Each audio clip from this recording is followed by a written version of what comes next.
Vào tham quan làm lễ trong một ngôi đền, chùa hay phủ, chúng ta có thể dễ dàng bắt gặp hình ảnh ban thờ các vị thần linh trong tín ngưỡng thờ mẫu, được gọi là tam phủ công đồng hoặc tứ phủ công đồng, với rất nhiều bức tượng thờ được đặt theo các lớp từ trên cao xuống dưới thấp. Mỗi bức tượng đại diện cho một vị thần linh được tôn thờ. Hàng trên cùng của điện thờ là tượng Quan Thế Âm Bồ Tát.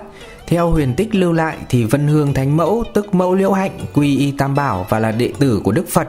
Sau ngài tu thành chính quả, được tương truyền là Mã Hoàng Bồ Tát. Bên cạnh Quan Thế Âm Bồ Tát là Tiên Đồng và Ngọc Nữ với hình tượng một bé trai và một bé gái. Còn có tên gọi khác là Thiện Tài Đồng Tử và Tiểu Long Nữ, là hai đệ tử của Đức Quan Thế Âm Bồ Tát luôn theo ngài đi khắp nơi để cứu rỗi chúng sinh, mang đến điều lành cho con người. Tương truyền rằng Tiên Đồng là một đứa bé người Ấn Độ mồ côi cha mẹ từ nhỏ, đến nương nhờ cửa Phật, quyết tâm đi tu và được Bồ Tát thu nhận làm đệ tử. Cũng có truyền thuyết cho rằng Tiên Đồng chính là Hồng Hải Nhi, con trai của Ngưu Ma Vương, là đứa trẻ ngỗ nghịch gây nhiều rắc rối, được Bồ Tát thu nhận làm đồ đệ để dạy bảo. Còn Ngọc Nữ là con của Long Vương, sau được Bồ Tát điểm hóa và làm đồ đệ bên cạnh ngài. Hàng thứ hai là tượng Ngọc Hoàng Thượng Đế cùng Nam Tào Bắc Đẩu. Ngọc Hoàng Thượng Đế là vị vua tối cao của bầu trời, là chủ của vạn vật trong quan niệm tín ngưỡng của đạo giáo tại Trung Quốc và Việt Nam. Trong đạo mẫu Việt Nam, Ngọc Hoàng Thượng Đế chính là vua cha Ngọc Hoàng, cha của Thánh Mẫu Liễu Hạnh. Bên cạnh ngài là Nam Tào và Bắc Đẩu. Theo tích truyền còn lưu trong dân gian, quan Nam Tào Bắc Đẩu vốn là hai người phàm trần. Họ là hai anh em sinh đôi, bà mẹ của họ già nua mới bắt đầu có thai và 69 tháng mới sinh ra hai cục thịt, không đầu, không tay, không chân. Bà tính vứt đi nhưng rồi thương nên đem cất ở xó nhà. Tự nhiên 100 ngày sau, hai cục thịt hóa ra hai chàng trai khỏe mạnh, thông minh, trí nhớ phi thường, có thể nhớ đủ chuyện xảy ra khắp nơi. Đức vua cha Ngọc Hoàng Thượng Đế thấy vậy đưa hai người lên làm quan trên trời, ghi nhớ những việc sinh tử của loài người. Trong đó Nam Tào ghi chép sổ sinh, đứng bên trái, Bắc Đẩu ghi chép sổ tử, đứng bên phải cạnh Ngọc Hoàng. Hàng thứ ba là Tam Tòa Thánh Mẫu với ba pho tượng ba người mẹ đại diện cho các cõi trời, cõi nước, cõi non. Mẫu đệ nhất thượng thiên mặc áo đỏ, mẫu đệ nhị thượng ngàn mặc áo xanh và mẫu đệ tam hay mẫu thoải mặc áo trắng. Mẫu đệ nhất thượng thiên là vị thánh mẫu đứng ở ngôi cao nhất trong các vị thánh mẫu. Mẫu thượng thiên sáng tạo bầu trời và làm chủ các quyền năng mây mưa sấm chớp, ngự cung trùng cửu thiên chính vị, ở trên sức trời trị bốn phương.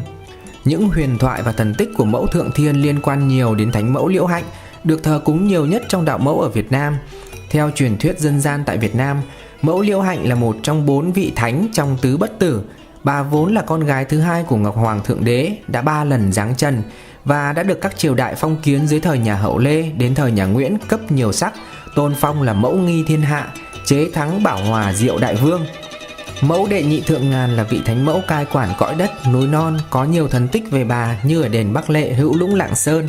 Mẫu thượng ngàn là con gái của Sơn Tinh và Mị Nương Ngọc Hoa trong truyền thuyết Sơn Tinh Thủy Tinh. Mẫu được cha mẹ đặt tên là La Bình, khi còn trẻ là cô gái đức hạnh, tài sắc vẹn toàn, hay thường được cha đi khắp mọi nơi. Vì thế La Bình học hỏi được rất nhiều, luôn tỏ ra là một người đầy bản lĩnh, thành thạo mọi việc. Các sơn thần tù trưởng đặc biệt quý trọng, xem nàng là đại diện xứng đáng của Sơn Thánh. Khi Sơn Tinh và Mị Nương Ngọc Hoa trở về trời theo lệnh của Ngọc Hoàng Thượng Đế, La Bình thay cha đảm nhận công việc dưới trần, trông coi tất cả 81 cửa rừng và các miền núi non hang động, các miền trung du đồi bãi của nước Nam. Bà được triều đại nhà Hậu Lê sắc phong là Lê Mại Đại Vương, Diệu Tín Thiền Sư. Lại có truyền thuyết khác ở đền Suối Mỡ Bắc Giang tương truyền rằng vào thời Hùng Vương thứ 9, hoàng hậu mang thai mãi không sinh nở được. Đến năm thứ 3, hoàng hậu dạo chơi trong rừng thì cơn đau đẻ ập đến.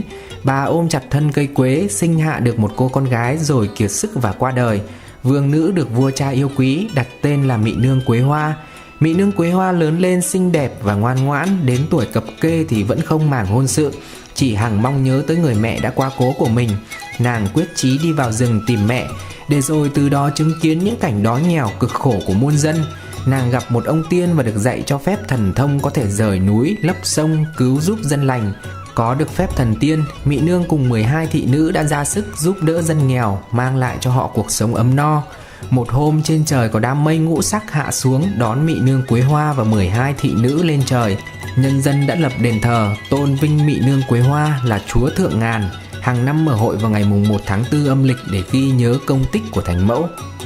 Mẫu đệ tam hay mẫu thoải là vị thánh mẫu cai quản các miền sông nước, Thần tích về mẫu Đệ Tam vốn là con gái của vua Bát Hải Long Vương Thủy Quốc Động Đình. Bà kết duyên cùng Kính Xuyên là con vua đất, sau bị vu oan là không chung thủy với chồng, bị đóng cũi bỏ lên rừng cho thú dữ ăn thịt. Ở nơi rừng núi bà được muôn loài quý mến, dâng hoa quả nước uống. Sau đó bà được giải oan và rước về Thoại Phủ, kết duyên cùng Liễu Nghị, người được giao cho chức quốc tế thủy quan. Dưới thời vua Lê Thánh Tông, bà được sắc phong là thượng đẳng thần, lấy hiệu là Nguyệt Nga công chúa. Hàng thứ tư là ngũ vị quan lớn, gọi tên từ quan đệ nhất tới quan đệ ngũ. Cũng có quan niệm rằng tồn tại 10 vị quan lớn, tuy nhiên 5 vị đầu thường xuyên giáng đồng, có thần tích rõ ràng hơn. Quan đệ nhất Thượng Thiên là một vị thiên thần được sai xuống cai quản những việc linh thiêng, diệt trừ bọn quỷ quái. Ông được giao ghi chép các việc ở phủ Thiên Hương, phủ chính thờ mẫu Liêu Hạnh, giữ các việc sinh tử của người trần gian. Quan đệ nhị có rất nhiều thần tích, dẹp phong ba chống lũ lụt nhưng không được ở lại trần gian. Ông giữ vai trò rất lớn, tiền khâm sai hậu giám sát, trấn giữ vùng đất rừng núi sông Hóa, Hữu Lũng Lạng Sơn, nên ông được gọi là quan giám sát. Quan đệ tam vốn là con của vua cha Bát Hải, hóa thân thành một võ tướng dưới thời Hùng Vương, sau là thần phù trợ cho nước ta đánh đuổi nhiều giặc ngoại xâm. Đền của ông được gọi là đền Lãnh hoặc đền Lãnh Giang. Quan đệ tứ không thấy truyền lại tên tuổi rõ ràng, nhưng người ta tin rằng ông là vị quan coi sóc việc kinh tế, việc cày cấy bốn phương cho thiên hạ. Ông cũng có nhiệm vụ đi theo dõi ở nhiều vùng, như vị đại thần có trọng trách kiểm tra nhân sự. Vì vậy ông còn được gọi là quan đệ tứ khâm sai. Quan đệ ngũ hay quan lớn tuần tranh, theo huyền thoại ông nguyên là một con rắn lớn ở đỏ tranh Hải Dương, sau trở thành một võ tướng dưới trướng các mẫu. Theo giả sử ông được gắn với tướng Cao Lỗ, người đã chế tạo ra nỏ thần. Huyền thoại được biết đến nhiều nhất cho rằng ông là một vị quan tuần kiểm trên sông Tranh, bị án oan nghi ngờ về tội quyến rũ người đẹp, bị triều đình giam giữ. Ông thắt cổ tự tử, biến thành đôi rắn, sau giúp An Dương Vương thắng quân xâm lược, được phong là Giảo Long Hầu, trở thành quan lớn tuần tranh trong tín ngưỡng tứ phủ, phụ trách về công việc trừ tà sát quỷ. Ngay phía dưới hàng quan lớn là hàng trầu, có nghĩa là một tước vị chỉ những thần nữ trực tiếp phục vụ các mẫu, bao gồm có tứ vị trầu bà. Trầu đệ nhất là vị trầu cho mẫu Thượng Thiên và mẫu Địa, cũng có khi là hóa thân của hai mẫu trên. Bà được ở ngôi đền chính phủ Dày Nam Định. Trầu đệ nhị là hóa thân của mẫu Thượng Ngàn, được xem là thống soái trong hàng trầu nhạc phủ. Bà là con gái của gia đình dân tộc thiểu số ở Đông Cuông, Yên Bái. Đền thờ của bà cũng ở đây, bà mặc áo xanh, trước đây lễ bà phải có trâu trắng. Trầu đệ tam là hóa thân của mẫu Thoải, phụ trách việc coi sóc thủy cung. Đền của bà ở huyện Hà Trung, tỉnh Thanh Hóa, gọi là đền Hàn. Trầu đệ tứ được gọi là đệ tứ khâm sai, quyền cai bốn phủ. Bà đứng đầu địa phủ, mặc áo vàng, nhưng có khi bà hóa thân mặc áo đỏ thành đệ tứ khâm sai Thượng Thiên, hoặc có khi lại hóa thân mặc áo trắng, múa mái chèo thành trầu Thoại Phủ. Đền của bà là đền Cây Thị ở Thanh Hóa.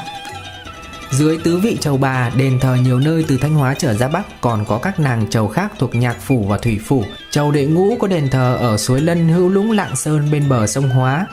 Trầu đệ lục là người dân tộc Nùng, được thờ ở Hữu Lũng, Lạng Sơn. Trầu đệ thất được thờ ở Tiên La, Thái Bình, là một vị tướng dưới quyền của bà Bát Nàn trong cuộc khởi nghĩa Hai Bà Trưng. Trầu đệ bát được gọi là trầu Bát Nàn, thờ ở Đồng Mỏ, Lạng Sơn. Trầu 9 được thờ ở thôn Cửu Tỉnh, Bỉm Sơn, Thanh Hóa. Trầu 10 có điện thờ ở Đồng Mỏ, Lạng Sơn. Trầu bé còn gọi là trầu bé Bắc Lệ, trầu bé Thượng Ngàn, được thờ ở công đồng Bắc Lệ Linh Từ thuộc xã Tân Thành, Hữu Lũng, Lạng Sơn. Trầu bản đền là hiện thân của các vị thánh mẫu. Dưới hàng trầu là các ông hoàng.